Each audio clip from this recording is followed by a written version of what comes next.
Assalamualaikum warahmatullahi wabarakatuh. Apa kabar kalian semua?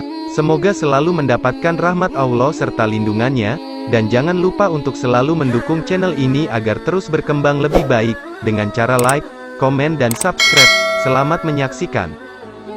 Islam adalah agama yang sempurna dalam mengatur kehidupan manusia, baik dalam berhubungan dengan Tuhan yakni hablum minallah atau berhubungan dengan manusia yang disebut hablum minan nas. Berbicara tentang hubungan manusia kepada Tuhannya tentu tidak lepas dengan ibadah. Ibadah merupakan hubungan yang menjadi perantara antara manusia dan Tuhannya, sebagai media untuk memantapkan status kehambaan kepada Sang Pencipta. Islam sangat banyak memberikan varian dalam ibadah. Hal ini karena Allah ingin memberikan rahmat yang banyak kepada hambanya, seperti sholat, puasa, haji, zakat, dan masih banyak lagi. Ini semua merupakan media seorang hamba untuk dapat berhubungan kepada Sang Maha Kuasa. Kali ini, akan membahas suatu ibadah yang diperintahkan pelaksanaannya dengan menyembelih hewan ternak.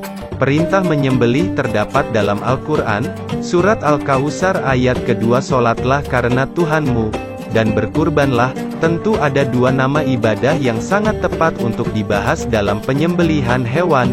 Ia adalah kurban pada hari raya Idul Adha dan akikah untuk anak kecil yang baru lahir.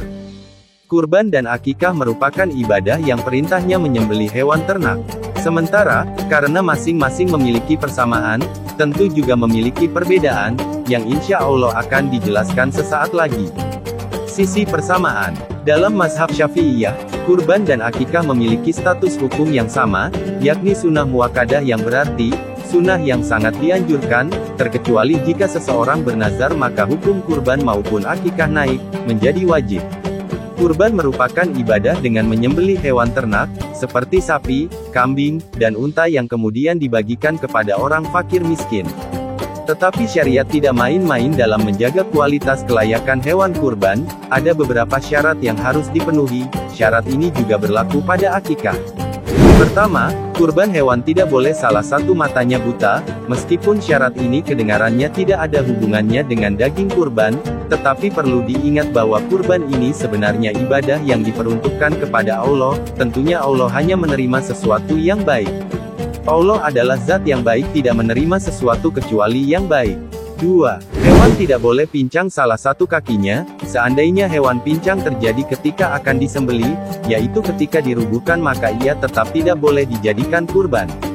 3. Hewan harus dalam keadaan sehat. Hewan yang sakit, yang menyebabkan kurus tidak boleh dijadikan kurban. 4. Hewan yang sangat kurus hingga menyebabkan hilang akalnya. 5. Hewan tidak boleh terputus sebagian atau seluruh telinganya. 6. Hewan tidak boleh terputus sebagian atau seluruh ekornya. Sedangkan hewan yang pecah atau patah tanduknya itu sah digunakan berkurban, begitu pula hewan yang tidak memiliki tanduk. Semua syarat ini harus benar-benar diperhatikan sebelum berkurban atau ingin melaksanakan akikah. Perbedaan. Yang pertama, kurban pada hari raya, dilaksanakan pada tanggal 10 sampai 13 Zulhijjah, tidak pada bulan selainnya. Ini karena Nabi Ibrahim diperintahkan oleh Allah untuk menyembelih anaknya yakni Nabi Ismail bertepatan pada bulan Zulhijjah, yang akhirnya menjadi peringatan hari raya Idul Adha. Sementara, akikah dilaksanakan tidak terikat dengan bulan-bulan tertentu, karena akikah dilakukan setelah lahirnya seorang anak di hari ke-7 dan seterusnya dan pemberian nama kepada seorang bayi. Yang kedua, bagi seorang yang melaksanakan kurban mereka akan menjadikan hewan kurban tersebut sebagai tunggangan kelak di akhirat, menyembelih satu ekor kambing untuk satu orang, dan menyembelih satu unta atau sapi maka untuk 7 orang. Sebagaimana penjelasan Ibnu Qudamah, kurban satu ekor unta ataupun sapi atas nama 7 orang, diperbolehkan oleh mayoritas ulama. Berbeda dengan akikah yang ditujukan hanya kepada seorang bayi yang baru lahir. Pada dasarnya akikah merupakan hak seorang anak atas orang tuanya. Artinya, anjuran untuk menyembelih hewan akikah sangat ditekankan kepada orang tua bayi, yang diberi kelapangan rezeki, untuk sekadar berbagi dalam rangka menyongsong kelahiran anaknya. Sesuai sabda baginda Rasul, akikah menyertai lahirnya seorang bayi. Hadits riwayat Bukhari. Jika bayi yang dilahirkan laki-laki, maka sangat dianjurkan untuk menyembelih 2 ekor kambing, dan 1 ekor kambing apabila untuk bayi perempuan. Walaupun sebenarnya tidak ada aturan yang mengharuskan, karena ini hanya bersifat afdoliyah atau keutamaan. Ada beberapa hal yang harus diperhatikan oleh pengakikah, artinya bagian akikah tidak boleh menjadi objek transaksi ekonomi, seperti diperjualbelikan. Untuk itu, ada beberapa hal dalam penanganan daging dan pendistribusiannya, antara lain 1. Disunahkan untuk tidak mematahkan tulangnya. Tetapi hendaknya daging tersebut dipotong pada tiap ruas atau persendian tulang, hal ini sebagai harapan agar diberi keselamatan terhadap anggota tubuh anak yang diakikahi. 2. Menyedekahkan daging akikah yang telah dimasak, lalu diantarkan sendiri pada fakir miskin. Sebab hal ini lebih disunahkan daripada menyedekahkannya dalam keadaan mentah, dan mengundang kaum fakir miskin untuk menerima pembagian daging tersebut, dan juga daging kurban harus diberikan dalam keadaan mentah, segar. 3. Sebaiknya daging dimasak dengan rasa manis, sebagai harapan agar anak yang diakikahi tumbuh dengan akhlak yang manis. Pertanyaan: jika seseorang belum pernah akikah dan kurban, manakah yang lebih didahulukan?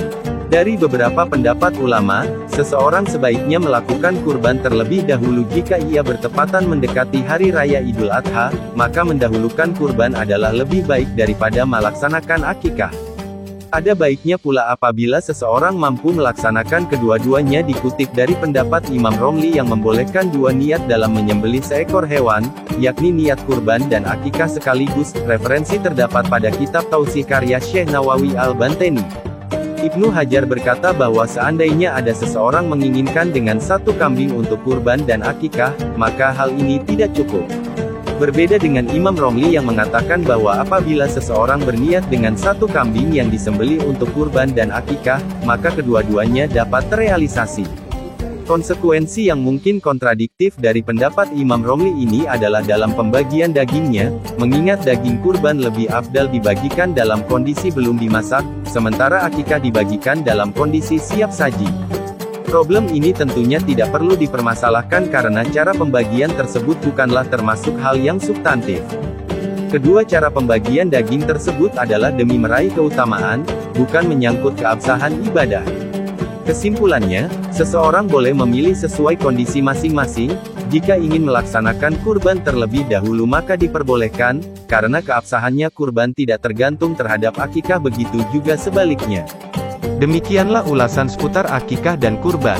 Semoga video ini bisa bermanfaat dan dapat memberikan wawasan, dan sekian terima kasih. Wassalamualaikum warahmatullahi wabarakatuh.